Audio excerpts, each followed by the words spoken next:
So very good evening to everyone. आओ तुमसे चर्चा करता हूँ अहंकार के बारे में। मैं तुमसे कहता हूँ कि अगर तुम्हें सब में अहंकार दिखाई दे रहा है तो तुम स्वयं अहंकारी हो। मेरी एक बात याद रखना तुम, और समझ लेना इस बात को अच्छे से। अगर तुम दूसरे में कभी भी कोई दोष देखते हो या कोई कमी देखते हो, वो कमी स्वयं तुम्हारे में है। ये नियम याद रखना इस चीज़ का, और इस चीज़ को हमेशा ध्यान रखना। अगर तुम कहते हो कि दूसरा अभिमानी और अहंकारी है तो वो तुम्हारा स्वयं का अहंकार है, क्योंकि तुम ठीक से देख नहीं पाते हो। मैं तुमसे कहता हूँ तुम्हारी आंखों में एक कमी है। तुम्हारी आंखों में एक कमी है, उसमें शूल घुसे हुए हैं और तुम शूलों को निकाल नहीं पा रहे हो। और तुम बगैर शूलों को निकाले देखते हो, इसलिए तुम ठीक से देख ही नहीं पाते। जब तक शूल है तब तक तुम ठीक से देख नहीं पाओगे, मैं तुमसे कहता हूँ।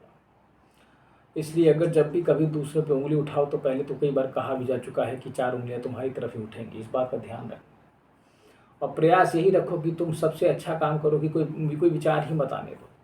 हर चीज़ के प्रति जो तुम देखो या सुनो या कहे हुए प्रति शांत रहो। उसके प्रति अन्यमनस्क हो जाओ, क्योंकि इनडिफरेंस पैदा करो।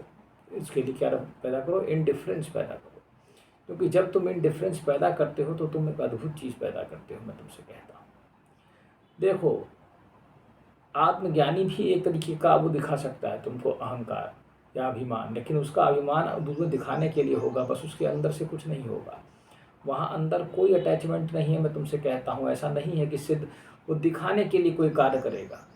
समझो इस चीज़ को, अंतर है तुम्हारे अहंकार में। तुम्हारा अहंकार जड़ है, उसका अहंकार एक चेतना में है, चेतना को प्राप्त, ज्ञान को प्राप्त है। वो अहंकार नहीं है, उसे दिखाने के लिए किया जा रहा है। उसका अस्तित्व ही कहीं नहीं है। वो जानता है उसका अस्तित्व नहीं है, इसलिए वो खेल कूद कर रहा है तुम्हारे साथ। इसलिए ध्यान रखना तुम किस तरीके के आदमी से मिल रहे हो, किस तरीके के आदमी को देख रहे हो। अगर तुम दम्भी नेता को देख रहे हो और तुम्हारे अंदर ही दम भरा है, तभी तुम्हें वो दम्भी दिखाई दे रहा है।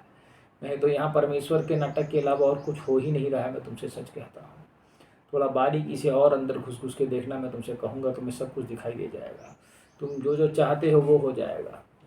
पर ये गलती कभी मत करना कि दूसरे पर ज़्यादा उंगली करो, क्योंकि जब तुम ज़्यादा देखोगे दूसरों की तरफ कि इसमें अहंकार है, तो वो तुम्हारा ही परावर्तन है। मैं तुमसे कहता हूँ जीवन में सिर्फ परावर्तन हो रहा है। यहाँ पर एक ही नियम काम करता है, लॉ ऑफ रिफ्लेक्शन जिसे कहा जाता है।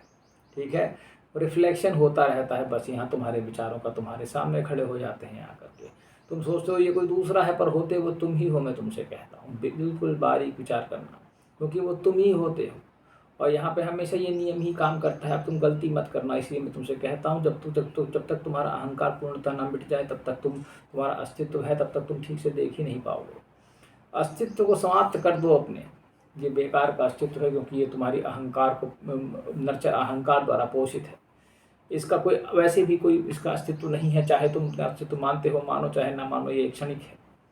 लेकिन मैं तुमसे यही कहूँगा कि इसे ना मानो और तुम प्रयास करो कि तुम इससे निकल जाओगे। और तुम देखोगे, और फिर तुम देखोगे एक दिन उजाला होगा और उस उजाले में सब कुछ प्रकाशमान हो जाएगा। ठीक है, तो मैं उम्मीद करता हूँ तुम देखोगे और तुम्हारा ये जो अहंकार जिसे तुम दूसरे में देखते हो वो ख़त्म हो जाएगा एक दिन। धन्यवाद।